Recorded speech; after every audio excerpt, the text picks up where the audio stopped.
మీరు సహకరిస్తే కొండనైనా ఢీకొనే శక్తి ఈ పార్టీకి ఉందని మరొకసారి విజ్ఞప్తి చేస్తున్నాం. ఈరోజు ఎన్నికల కోసం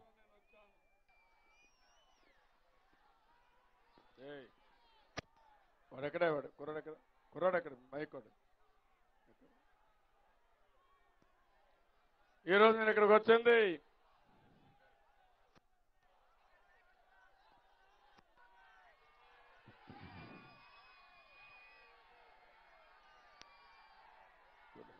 కొంచెం పైకి.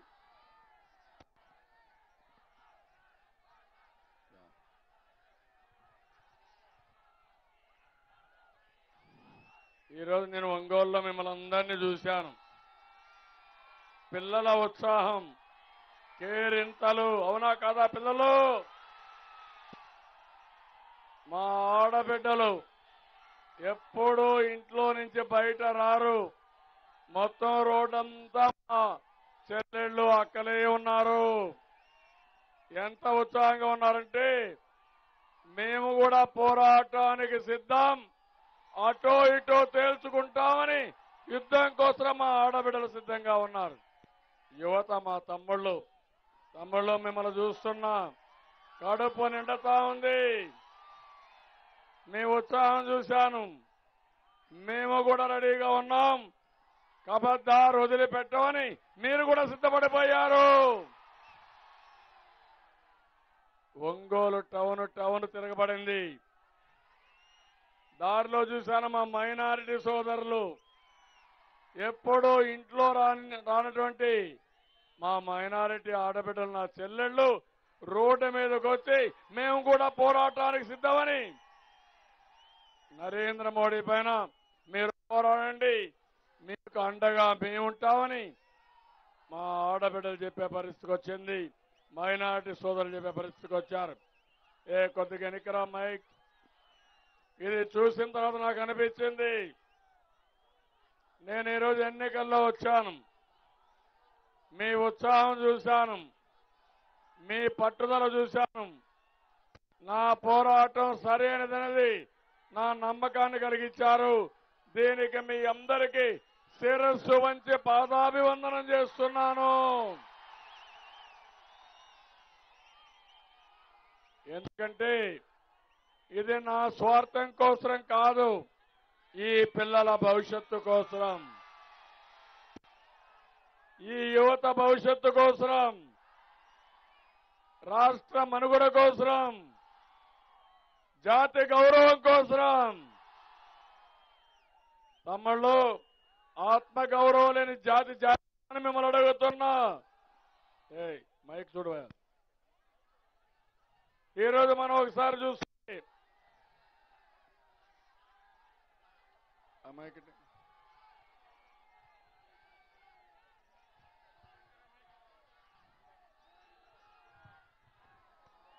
ఈరోజు మనం ఒకసారి చూసినప్పుడు తమ్ముళ్ళు, ఒక ప్రత్యేకమైన పరిస్థితిలో ఈ ఎన్నికల్లో మీ దగ్గరకు వచ్చాను. 2014లో విభజన జరిగింది. హేతుబద్ధత లేదు. మీరు ఆలోచించారు. నేనైతే తప్ప ఎవరు ఈ రాష్ట్రాన్ని బాగు చేయలేరని ఏకపక్షంగా ఓట్లేశారు, గెలిపించారు. నేను కూడా ఈ విభజన ఒక సవాలుగా తీసుకున్నా. ఆ రోజు కానీ అప్పుడే పుట్టిన బిడ్డ మన రాష్ట్రం. నేను ఆ రోజుగా నిర్లక్ష్యం చేస్తే ఎక్కడికో వెళ్లిపోతామనే భయంతో నవ నిర్మాణ దీక్ష ఏర్పాటు చేశాను.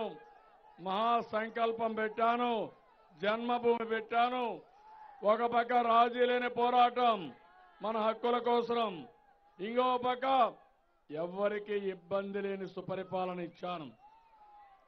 నేను అడుగుతున్నా, ఈ ఒంగోలు టౌన్ 2014 కంటే తర్వాత బాగుందా లేదా తమ్ముళ్ళు మీరే చెప్పండి.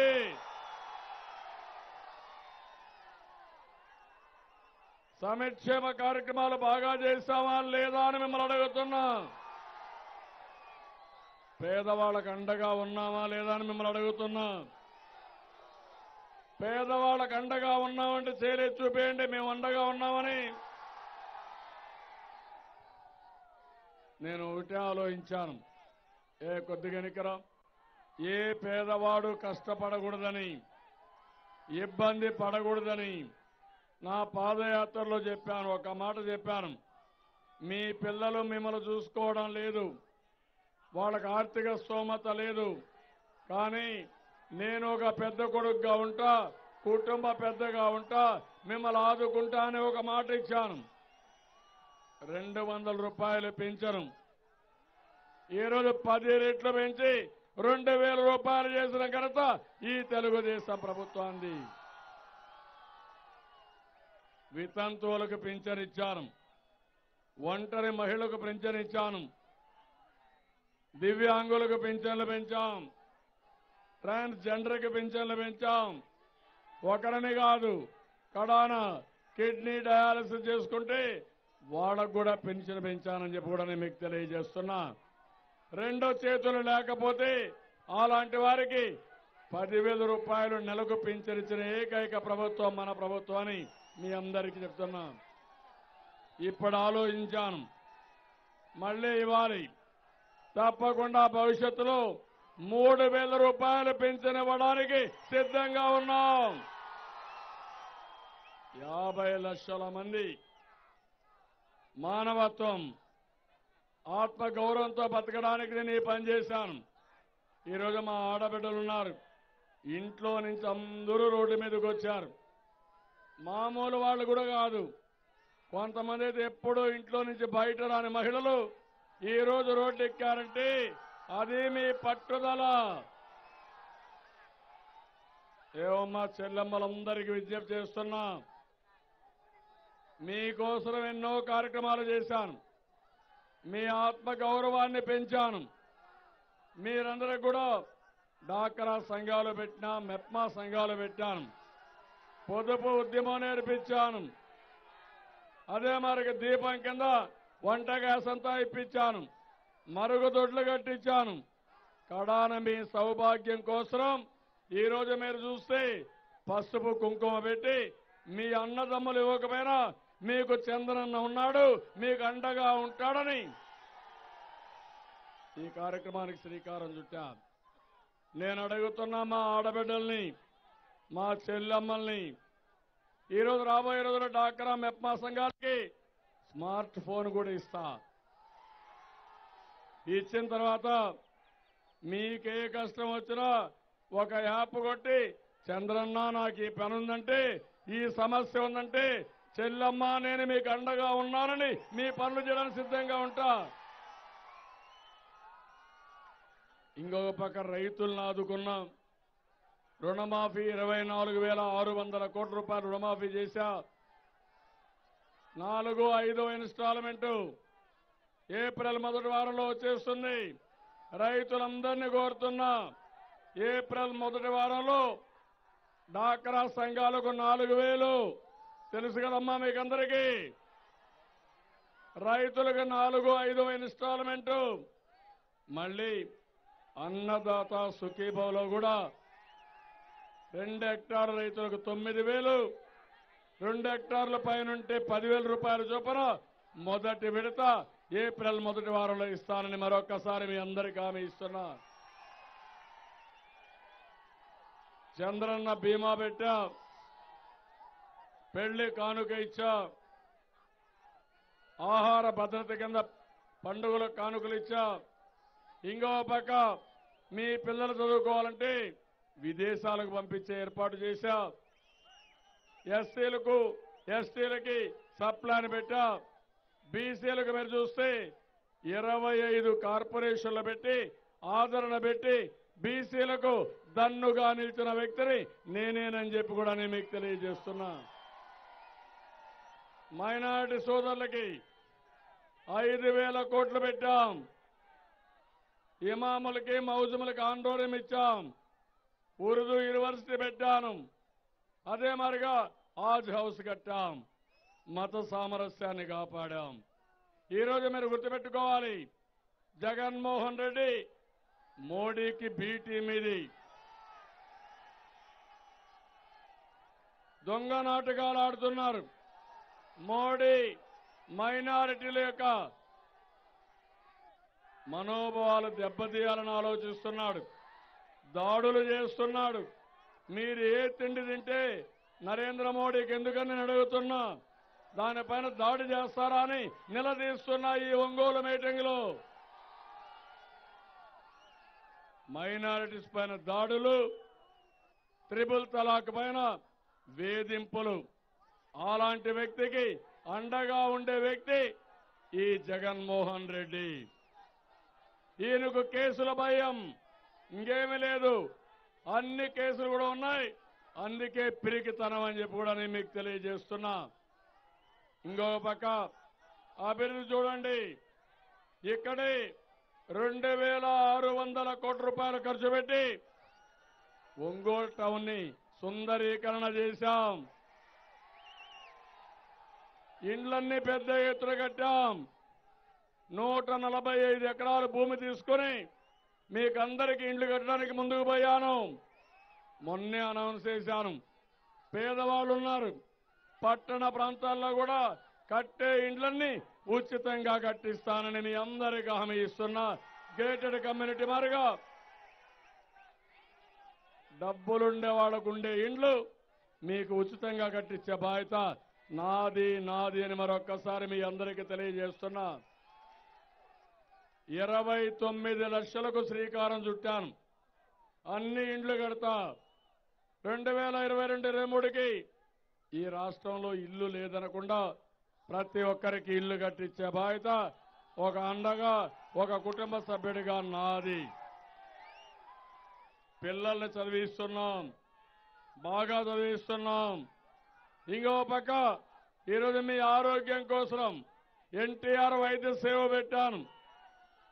ఏప్రిల్ 1 నుంచి 5 లక్షల రూపాయలు ఇస్తున్నాను. తమ్ముళ్ళు, ఆడబిడ్డలు మీకు ఇష్టమన్న హాస్పిటల్కి వెళ్ళొచ్చు. ఎప్పుడన్నా ఏ రాష్ట్రంలో 5 లక్షలు ఇస్తున్నారా అని మిమ్మల్ని అడుగుతున్నా. సీఎం రిలీఫ్ లో 15-20 లక్షలు ఇస్తున్నా. మీ ఆరోగ్యం నాకు చాలా ముఖ్యం. ఇంకో పక్క ఏ హాస్పిటల్ పైనా మీకు మందులు వచ్చాయంటే అక్కడైనా తీసుకోండి. ఏ మందుల షాప్కైనా వెళ్ళండి. మీరు మందులు తీసుకోండి. డబ్బులు నేను పే చేస్తా, గవర్నమెంట్ పే చేస్తా అని మీకు హామీ ఇస్తున్నా. ఆడబిడ్డల డెలివరీ నచ్చిన హాస్పిటల్కి వెళ్ళండి. పురుడు పోసుకోమని కోరుతున్నా. ఆ డబ్బులు కూడా నేనే ఇస్తానని చెప్పి మీ అందరికీ తెలియజేస్తున్నా. ఇలాంటి కార్యక్రమాలు పెట్టి పేదవాడ ఆరోగ్యం పైన శ్రద్ధ పెట్టాను. తప్పకుండా చేస్తాను. తమ్ముళ్ళు, ఈ పనులన్నీ ఎట్లా చేశామని మీరు ఆలోచిస్తే సంపద సృష్టించాం.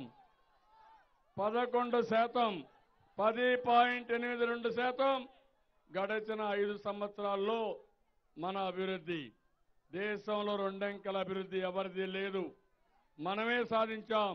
దానికి కారణం ఉద్యోగస్తులు కూడా. నేను వాళ్ళందరికీ ఫిట్మెంట్ ఛార్జెస్ కింద 43% ఇచ్చా. ఇంటీరియం కింద 20% ఇచ్చా. క్షేత్రస్థాయిలో ఉండే ఉద్యోగాల జీతాలు పెంచాను. వాళ్ళని గౌరవించాను, ప్రోత్సహించాను. అభివృద్ధి చేయమంటే వాళ్ళు కూడా బ్రహ్మాండంగా చేశారు. ఈరోజు మళ్ళీ మీ భూములన్నీ కూడా భూదారు తీసుకొచ్చాను. అన్ని సమస్యలు పరిష్కారం చేస్తున్నా. ఎవరికి ఎక్కడా ఇబ్బంది లేని ల్యాండ్ రెవెన్యూ సిస్టమ్ తీసుకొస్తానని చెప్పి కూడా నేను మీకు తెలియజేస్తున్నా. ఈరోజు మళ్ళీ నేను ఆలోచించేది నెక్స్ట్ లెవెల్ ఒంగోలుని తీసుకెళ్ళాలి. నేను ఒకటే మిమ్మల్ని కోరుతున్నా, మీరందరూ సహకరించి మన జనార్దన్ని, రాఘవరావుని పెద్ద మెజార్టీతో గెలిపించాలి. ఎందుకు గెలిపించాలో కూడా చెప్తాను. నేను మిమ్మల్ని అడుగుతున్నా, ఈరోజు మనం కష్టపడుతున్నాం, ఇంకా కష్టపడదాం. ఈరోజు నేను ఆలోచించేది పోలవరం ద్వారా నీళ్లు ప్రకాశం జిల్లా మొత్తానికి తీసుకొస్తాం. గోదావరి కృష్ణ అనుసంధానం చేశాం. మొన్న నీళ్లు ఇక్కడికి వచ్చాయి. ఇప్పుడు గోదావరి పెన్నా అనుసంధానం చేస్తున్నాం. నాగార్ సాగర్ రైట్ మెయిన్ కెనాల్కి నీళ్లు వస్తాయి. ఆ నీళ్లు ప్రకాశం జిల్లాలో కూడా వస్తాయి. తొందరలోనే వెలుగొండ టనల్ 1 పూర్తి చేసి ఈ సంవత్సరమే మీ జిల్లాకు నీళ్లు ఇచ్చే బాధ్యత, పశ్చిమ తాలూకాలకు నీళ్లు ఇచ్చే బాధ్యత నాది. అక్కడి నుంచి మహాసంగమం వంశధార, నాగావళి, గోదావరి, కృష్ణ, పెన్నా అన్ని నదులు 140 నదులు అనుసంధానం చేస్తున్నాను. అది చేస్తే ఇంకా నీటి ఎద్దడనే మాటే ఉండదని మీకు తెలియజేస్తున్నా. మొన్ననే ఒంగోలులో యూనివర్సిటీ పెట్టాను. ప్రకాశం పంతుల పేరుతో ఇక్కడ ఒక యూనివర్సిటీ కూడా అనౌన్స్ చేశాను. మైనింగ్ కూడా దాంట్లో సబ్జెక్టు పెట్టాం. ఇంకో పక్క హార్టికల్చర్ కాలేజీ పెట్టాం. రామాయంపట్నంలో ఈరోజు పోర్టుకు కూడా శ్రీకారం చుట్టాను.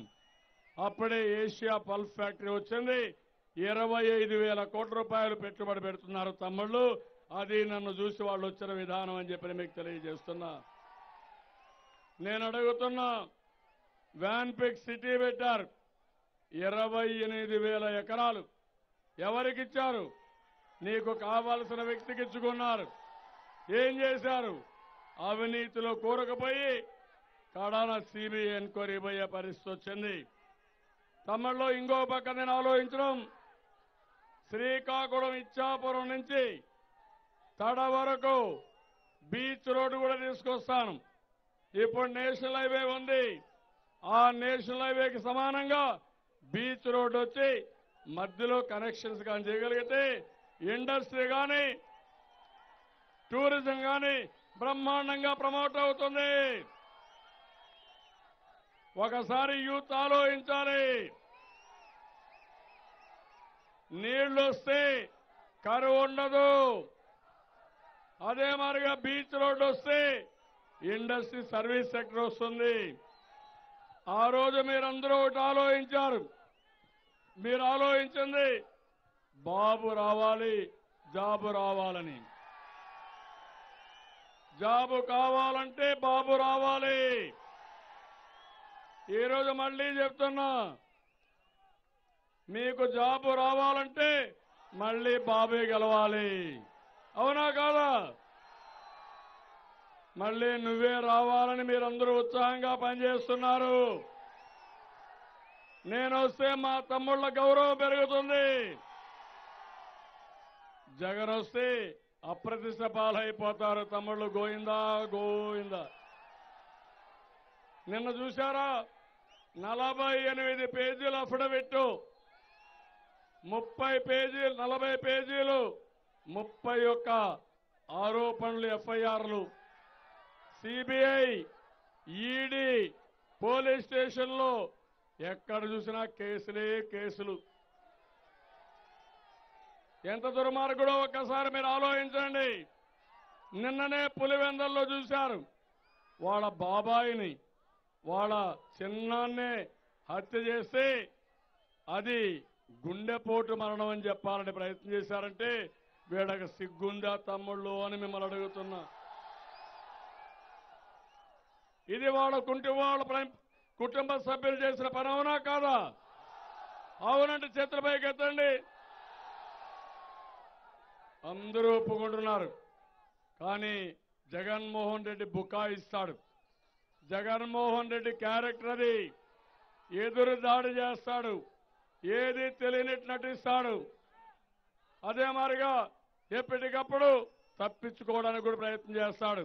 ఈ రోజు మీరు ఒకసారి చూస్తే ఎంత దుర్మార్గంగా ప్రవర్తించారంటే, కేసీఆర్ మద్దతు తీసుకుంటే తప్పేంటి? ఫెడరల్ ఫ్రంట్ లో చేరిక, కేంద్రంపై ఒత్తిడి చేస్తాం. కేసీఆర్ నాకు 1000 కోట్లు ఇచ్చారంది. మీరు చూశారా? ఇది సెటిలర్స్ కి చాలా దెబ్బ వస్తుందని మాట్లాడుతున్నాడు.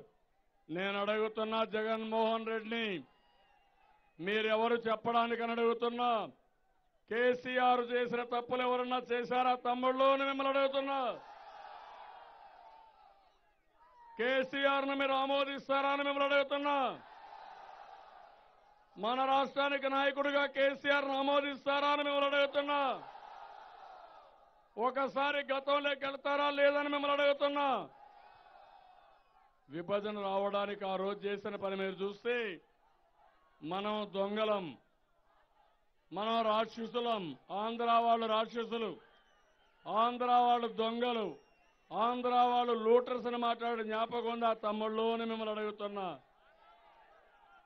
ఎంత రెచ్చగొట్టాడంటే తెలంగాణ వాళ్ళకందరికీ చెప్పాడు, మీరు వీళ్ళందరూ వెళ్ళిపోతారు, ఈ భూమి మీకే వస్తుంది, ఈ ఇల్లు మీకే వస్తుంది అని ఇంట్లో ఉండే సర్వెంట్స్ కూడా రెచ్చగొట్టి మన మీద రెచ్చిపోయేట్టుగా చేశాడు. చాలా ఇబ్బందులు పడ్డారు. విభజన జరిగింది, హేతుబద్ధత లేదు, 10 ఏళ్లు ఉండొచ్చు అన్నారు. నేను ఆలోచించాను, ఈ 10 ఏళ్లు హైదరాబాద్లో ఉంటే శాశ్వతంగా అనాథలుగా మిగిలిపోతాం. ఈ కేసీఆర్ దయాదాక్షిణాలు మనకు అవసరం లేదని నేను అమరావతికి వచ్చి బస్సులోనే పడుకున్నా.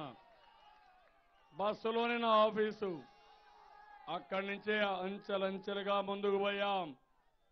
ఈ రోజు మీరు చూస్తే 5 సంవత్సరాలుగా మనకు 1,00,000 కోట్ల రూపాయల ఆస్తులు ఇవ్వాలి. 1-2 రూపాయలు కాదు, 1,00,000 కోట్ల రూపాయల ఆస్తులు తెలంగాణ నుంచి మనకు రావాలి. బ్యాంక్ అకౌంట్లు ఉన్నాయి కార్పొరేషన్లో, అది ఇవ్వలేదు. మన ఆస్తులున్నాయి, వాటా ఇవ్వలేదు.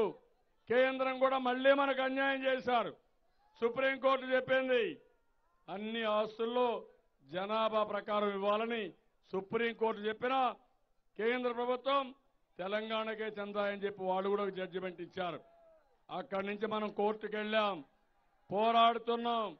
విభజన హామీలు ఇంకా నెరవేరలేదు, ప్రత్యేక హోదా రాలేదు. కానీ ఈ సమయంలో ఈ జగన్మోహన్ రెడ్డి ఆయన డబ్బుల కోసం కక్కుర్తిపడి కేసీఆర్ని సపోర్ట్ చేస్తున్నాడు.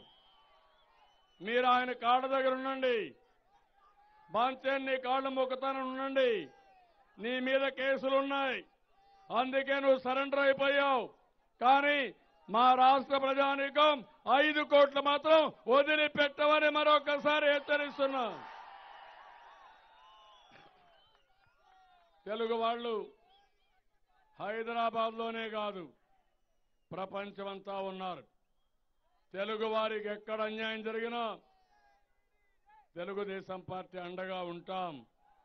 ఆంధ్రులకు అన్యాయం జరిగితే వదిలిపెట్టనని మరొక్కసారి హెచ్చరిస్తున్నా.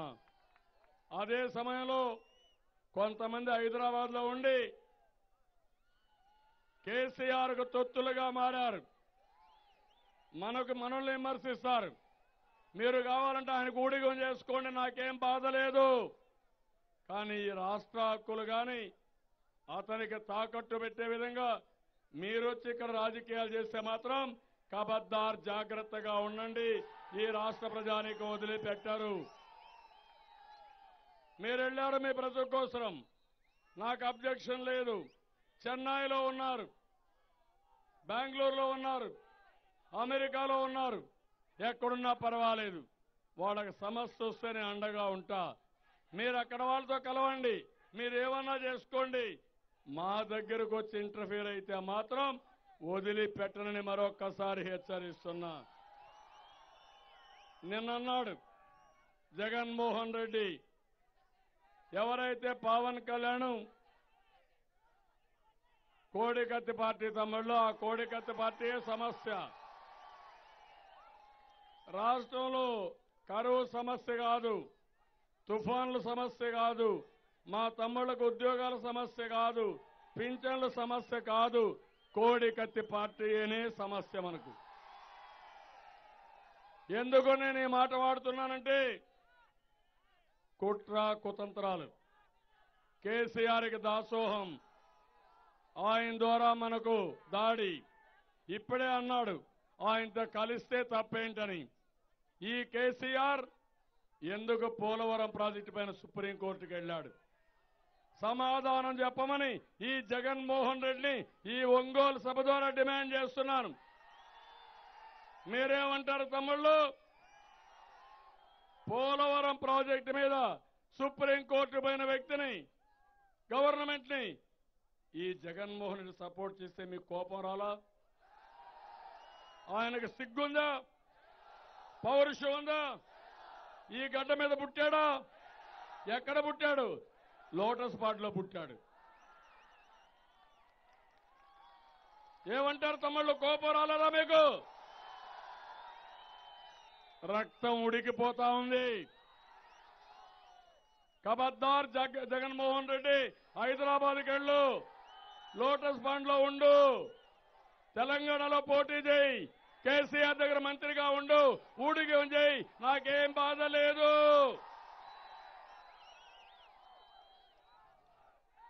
ఈ ప్రజల ఆత్మగౌరవాన్ని దెబ్బతీస్తే ఖబర్దార్ జాగ్రత్తగా ఉండు, ఇక్కడ తిరగలేరని చెప్పి తెలియజేస్తున్నా. ఏం తమ్ముళ్ళు, తెలంగాణలో మనం పోతే ఆంధ్ర వాళ్ళ పెత్తనం మాట్లాడతాడు కేసీఆర్. ఆంధ్ర వాళ్ళు దేశంలో పౌరులు కాదా? మనకు కూడా రోషం లేదా? పవన్ కళ్యాణ్ ఆ విషయం అడిగాడు, నేను దాంట్లో అభినందిస్తున్నాను, తిట్టాడు. అది కూడా వేరే ఉన్నాయి. ఒకటే క్వశ్చన్ చేశాడు, కేసీఆర్ ఎవరు నువ్వు? మా రాష్ట్రంలో ఎందుకు వస్తావు? ధైర్యంగా ఉంటే నేరుగా వచ్చి పోటీ చేయి, నువ్వేమేమో తెలుసుకుంటాం కానీ వైఎస్ఆర్ కాంగ్రెస్ పార్టీ ముసుగు రావద్దన్నాడు. దానికి అభినందించాలా లేదా మనం? ఇక్కడ ఉండే ప్రజానీకం కోసం ఎవరైతే పవన్ కళ్యాణ్ కేసీఆర్ ను సవాల్ చేస్తే ఈ జగన్మోహన్ రెడ్డి ఊడిగం చేస్తావా? నువ్వు సరెండర్ అవుతావా? కోడి కత్తి పార్టీ. అదే మరిగా మన నీళ్లు మనకు రావడం లేదు నాగార్ సాగర్ లో.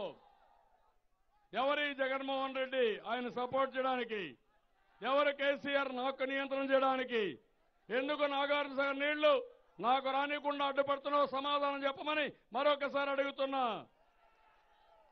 తమ్ముళ్ళు, మనకు 1,00,000 కోట్లు రావాలి, ఎందుకు ఇవ్వని అడుగుతున్నా. ఎవడబ్బా సొమ్మని ఇవ్వరని అడుగుతున్నా నేను. మీరు కూడా పౌరుషంగా మాట్లాడారు. 60 సంవత్సరాలు ఊడిగం చేశాం హైదరాబాద్ లో, నేనే డెవలప్ చేశా. అవునా కదా? మీరు చెప్పండి. హైటెక్ సిటీ ఎవరు చేశారు? సైబరాబాద్ ఎవరు కట్టారు? ఔటర్ రింగ్ రోడ్ ఎవరు వేశారు? విమానాశ్రయాన్ని ఎవరు కట్టారు తమ్ముళ్ళు? కట్టిన వాడు అందరి కోసం కట్టా. అంతా మీరు లాగేసుకున్నారు.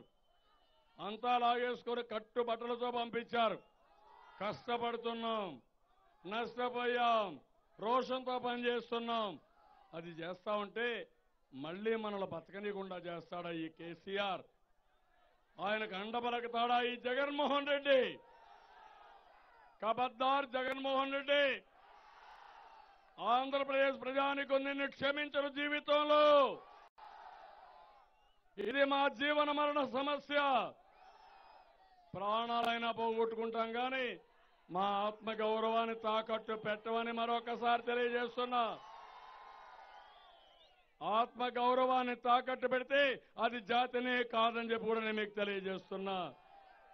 ఎన్టీ రామారావు గారు మనకి ఇచ్చింది ఆత్మ గౌరవం, నేనిచ్చింది మీకు ఆత్మవిశ్వాసం. తెలుగు జాతి ఎవరి దగ్గర భిక్షం ఎత్తాల్సిన అవసరం లేదు. మేమే త్యాగాలు చేశాం, హైదరాబాద్ ని డెవలప్ చేశాం. బంగారు గుడ్డు పెట్టే బాతును మీకు అప్పచెప్తే మా మీద దాడి చేస్తావా నువ్వు? ఏం తమాషాగా ఉంది. నేను అందుకనే మిమ్మల్ని అడుగుతున్నా, మీకు కోపం రావడం లేదు తమ్ముళ్ళు, నేను భరించుకోలేకపోతున్నా. ఓకే, ఏం చేస్తాడు? మన ఆస్తుల మీద పడతాడు, అంతే కదా? చూస్తా నేను కూడా. నువ్వు పడితే నువ్వెట్లా రన్ చేస్తావో నేను కూడా చూస్తా. మర్యాదకు మర్యాద. మీ ఇల్లు మా ఇంటికి ఎంత దూరమో మా ఇల్లు మీ ఇంటి కూడా అంతే దూరం. ఊడిగం చేసే నాయకులు ఉన్నారు కాబట్టి వాళ్ళ భుజాలెక్కి నా మీద దాడి చేద్దాం అనుకుంటే ఖబర్దార్ కేసీఆర్, ఖబర్దార్ నరేంద్ర మోడీ, మీ ఆటలు సాగనయ్యాం. నేను ఒకటే మిమ్మల్ని కోరుతున్నా, ఈరోజు మన యొక్క ఆత్మ గౌరవాన్ని కాపాడుకోవాల్సిన అవసరం లేదా? ఉందా లేదా? అదే సమయంలో ఈరోజు మన హక్కులు మనం కాపాడుకోమా? తమ్ముళ్ళు, డబ్బులు సంపాదించడం నాకు వదిలిపెట్టండి. ఇంకొక 5-10 సంవత్సరాల్లో దేశంలో నేనే నెంబర్ 1గా ఉంటా, తెలంగాణ కంటే బాగుంటా. ఒకే ఆలోచన. రాజధానికి నాకు భూమి లేదు. నేను ఆలోచించాను, రైతులకు ఒక పిలుపిచ్చాను. ఆ పిలుపు ఏంటంటే ఒకే పిలుపు, ల్యాండ్ పూలింగ్ లో భూమి ఇవ్వండి, మీకు లాభం వస్తుందని ఒక మాట చెప్పాను. దానిపైన రైతులు 35,000 ఎకరాలు భూమి ల్యాండ్ పూలింగ్ లో ఒక్క పైసా తీసుకోకుండా ఇచ్చారు తమ్ముళ్ళు. అది నా విశ్వసనీయత. 35,000 ఎకరాలు 50,000 కోట్ల రూపాయలు విలువ చేసే భూమి, 50,000 కోట్ల రూపాయలు ఖర్చు పెట్టి ఇన్ఫ్రాస్ట్రక్చర్ మొత్తం అభివృద్ధి చేస్తున్నాం. దీనికి మనం ఏం పెట్టలేదు.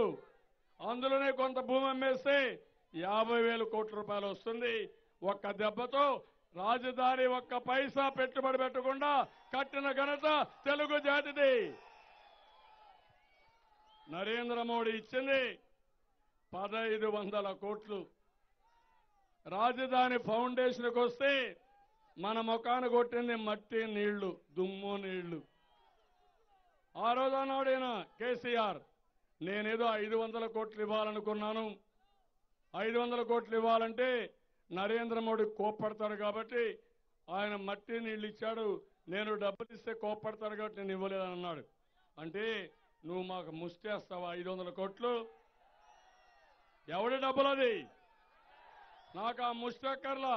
నా 1,00,000 కోట్ల రూపాయలు సెటిల్ చేయండి, మా వాటా మాకు ఇవ్వండి. మీ దయాదార్శనాలు, సానుభూతి మా జాతికి అవసరం లేదని మరొకసారి తెలియజేస్తున్నా. నేను అనుకున్న అమరావతి నెంబర్ 1 అవుతుంది దేశంలో, ప్రపంచంలోనే. మన రోడ్ అంతా కూడా బీచ్ రోడ్ వేసుకొని ఇండస్ట్రీస్ పెడితే సంపద నేను సృష్టిస్తాను తమ్ముళ్ళు. హైదరాబాద్ నగరాన్ని 9 సంవత్సరాలు కట్టా. ఇంకో 10 సంవత్సరాల్లో మీరే చూస్తారు. నేను వచ్చిన తర్వాత 1-2 ఇండస్ట్రీస్ వచ్చాయి తప్ప అక్కడ కొత్తగా వీళ్ళు తెచ్చింది ఏమీ లేదు. కానీ నేను ఒకటి హామీ ఇస్తున్నా, రాబోయే 10 సంవత్సరాల్లో మీరందరూ నా వెనకాలంటే, నాకు సపోర్ట్ చేస్తే, తెలుగుదేశాన్ని బలపరిస్తే ప్రపంచమంతా మన రాష్ట్రానికి వస్తుంది. అదే జగన్మోహన్ రెడ్డికి సపోర్ట్ చేస్తే పారిపోతారు. ఎవరు పెట్టుబడులు పెట్టేవాళ్ళు రారు. ఆ విషయం కూడా మీరు గుర్తుపెట్టుకోవాల్సిన అవసరం ఉంది. అదే మరిగా కోడికత్తి కోడికత్తి కోడికత్తి ఉండే ఉంటుంది తమ్ముళ్ళు. ఇంకొక 10 నిమిషాలే టైం ఉంది. నేను మహిళా సంఘాలందరినీ ఒకటే కోరుతున్నా, ఏమమ్మా మీకోసం అన్ని పనులు చేస్తున్నా, ఒక అన్నగా అడుగుతున్నా, 15 రోజులు నా కోసం మీరు పనిచేయండి. ఇంటింటికి వెళ్ళండి. ఇంటింటికి వెళ్ళి మీరంతా కూడా, చాలా మంది ఇప్పుడు మహిళలు అంటున్నారు, ఒక ఆడపడిచైతే అన్నం కూడా తినకుండా మీకోసం ఎదురు చూస్తూ ఇక్కడే ఉన్నానని మా చెల్లమ్మ ఇప్పుడు చెప్తా ఉందంటే, వాళ్ళు నన్ను చూస్తే ఒక ఆత్మ బంధువును చూసినట్టు, ఒక అన్నను చూసినట్టు ఎంత అభిమానంగా ఉన్నారంటే, నేను అదృష్టవంతుడి. 1 కోటి మంది చెల్లెమ్మలుండే ఏకైక నాయకుడిని నేనే. మా చెల్లెమ్మలకు హామీ ఇస్తున్నా, మీ ద్వారా చాలా కార్యక్రమాలు చేపిస్తా, మిమ్మల్ని ఆర్థికంగా పైకి తీసుకొస్తా, మీ సౌభాగ్యానికి ఏం చేయాలో అన్ని చేస్తా, మిమ్మల్ని శక్తివంతమైన మహిళలుగా తయారు చేసి మీ కుటుంబం కోసం, సమాజం కోసం మీ తెలివితేటలు ఉపయోగిస్తానని మా డాక్రా సంఘాలకి, ఆడపడుచులందరికీ విజ్ఞప్తి చేస్తున్నా. తమ్ముళ్ళు, ఇప్పుడు నేను చెప్పిన విషయాలన్నీ మీకు అర్థమైనాయా? మనం ఇద్దరు ముగ్గురు గద్దల మారిగా వచ్చారు. ఒక పక్క నరేంద్ర మోడీ, ఒక పక్క కేసీఆర్, ఒక పక్క జగన్మోహన్ రెడ్డి. వీళ్ళందరూ కూడా గద్దల మారిగా వచ్చారు. వచ్చి ఇష్టానుసారంగా చేస్తున్నారు. తమలో ఈ సందర్భంలో ఒక విషయం చెప్పాలి. ఈరోజు చూడండి, నిన్నటి వరకు మాగంట శ్రీనివాసులరెడ్డి మనతోనే ఉన్నాడు. నాకు 35 ఏళ్ళ నుంచి తెలుసు అతన్ని. ఈ రోజు అతను చేసిన నమ్మక ద్రోహం మీరు చూస్తే all of a sudden U turn తీసుకున్నాడు. నేను అడిగాను, నా దగ్గర 2 సార్లు వచ్చాడు. నేను అడిగాను, ఎందుకు పోతున్నాను అడిగాను, ఎందుకు నీ మార్గ చేస్తున్నాను అడిగాను. అడిగితే లాస్ట్ ఎలక్షన్ కూడా మీరు చూశారు. అటు ఇటు ఆలోచించి లాస్ట్ మూమెంట్లో వచ్చి 15,000 ఓట్లతో ఓడిపోయాడు. ఇప్పుడు వచ్చి మన దగ్గర ఎమ్మెల్సీ అయ్యాడు, మన దగ్గర తిరిగాడు. లాస్ట్ మూమెంట్లో దగ్గరకు వచ్చి నేను భయపడుతున్నా, నా మీద దాడులు జరుగుతున్నాయి, ఇన్కమ్ ట్యాక్స్లు వచ్చాయి కాబట్టి నా వల్ల కాదని మాట్లాడాడు. నేను అడుగుతున్నా, ఆ సమయంలో ఆయన బయట పోతే ఒకే మాట అడిగాను టైగర్ని, సిద్ధా రాఘవరావు నీతి నిజాయితీ టైగర్ లాగా దూసుకెళ్తాడు, భయపడలా. ఈయనకు వ్యాపారాలున్నాయి, మాగంటకు వ్యాపారాలున్నాయి, ఎందుకు భయపడ్డావని అడుగుతున్నా. భయమా కులపిచ్చ?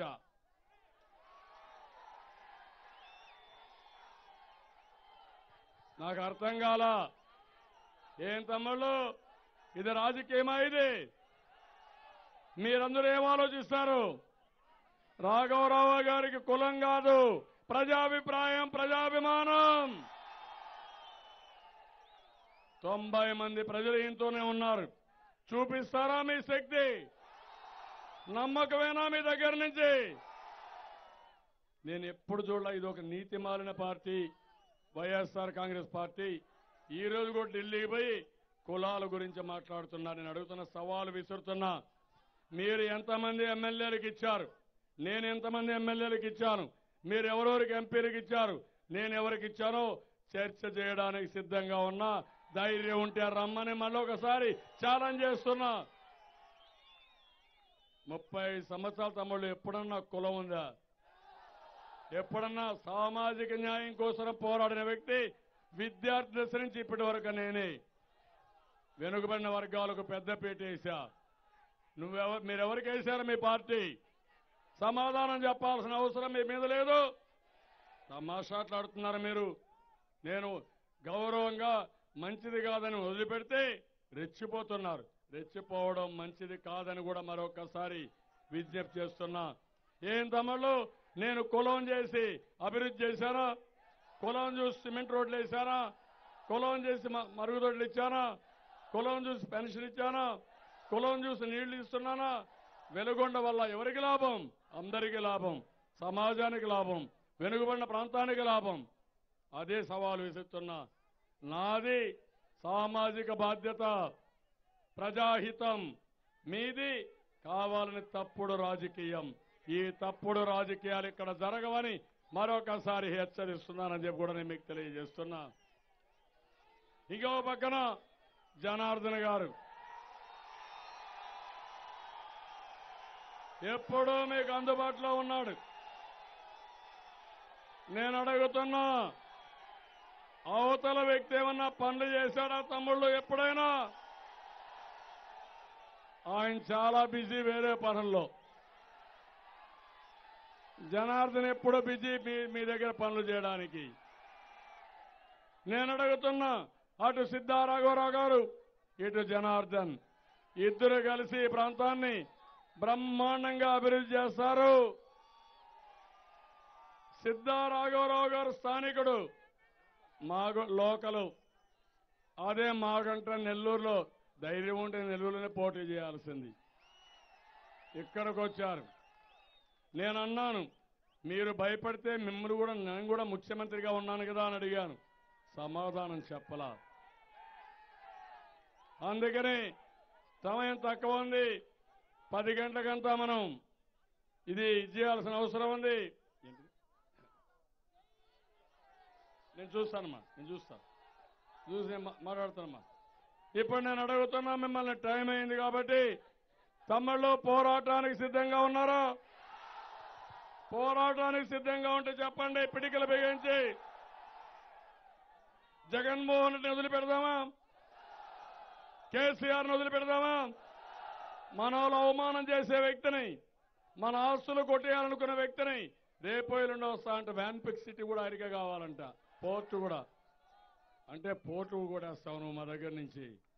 హైదరాబాద్ వదిలిపెట్టాం, కబద్దార్ జాగ్రత్తగా ఉండు, మీకు హద్దులున్నాయి, ఇక్కడికి దాటితే మాత్రం చాలా సీరియస్ గా ఉంటుంది చెప్పి తెలియజేస్తూ, ఇప్పుడు తమ్ముళ్ళు మీ ఓటు అంటే ఒంగోలు మొత్తం వినపడాలి.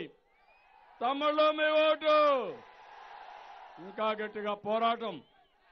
తమ్ముళ్ళు మీ ఓటు, తమ్ముళ్ళు మీ ఓటు, అమలర మీ ఓటు, అయ్యలర మీ ఓటు. తెలుగుదేశం అధ్యక్షులు, తెలుగుదేశం, తెలుగుదేశం, ఎన్టీఆర్, ఎన్టీఆర్. ఆత్మగౌరవాన్ని అంటే కాపాడుకుంటాం కాపాడుకుంటామని ఎంత గొంతున్నా చెప్పాలి. ఆత్మగౌరవాన్ని, ఆత్మగౌరవాన్ని, ఆత్మగౌరవాన్ని. రేపటి నుంచి వైఎస్ఆర్ కాంగ్రెస్ నాయకులు వస్తే నిలదీయండి, అడగండి. నువ్వు కేసీఆర్ ను సపోర్ట్ చేస్తున్నావు, ఈరోజు పోటీ మాకు కేసీఆర్కి. తెలుగుదేశం వర్సెస్ టీఆర్ఎస్ తప్ప ఇది బి టీం. ఇది ఏ టీం వచ్చి టీఆర్ఎస్. టీఆర్ఎస్ అని రమ్మంటున్నా, పోటీ చేయమంటున్నా, అటో ఇటో తేల్చి పారేస్తామని మరొకసారి విజ్ఞప్తి చేస్తూ, అందరూ కూడా గట్టిగా చప్పట్లు కొట్టి మేమంతా గట్టిగా ఉంటాం. ఎన్నికల యుద్ధంలో సైనికులుగా పనిచేస్తాం, విజయాన్ని సాధిస్తాం. కబద్దార్ కబద్దార్, జాగ్రత్తగా ఉండండి. మా జోలుకొస్తే మిమ్మల్ని అంత ఈజీగా వదిలిపెట్టమని మరొకసారి గట్టిగా హెచ్చరించమని కోరుకుంటూ,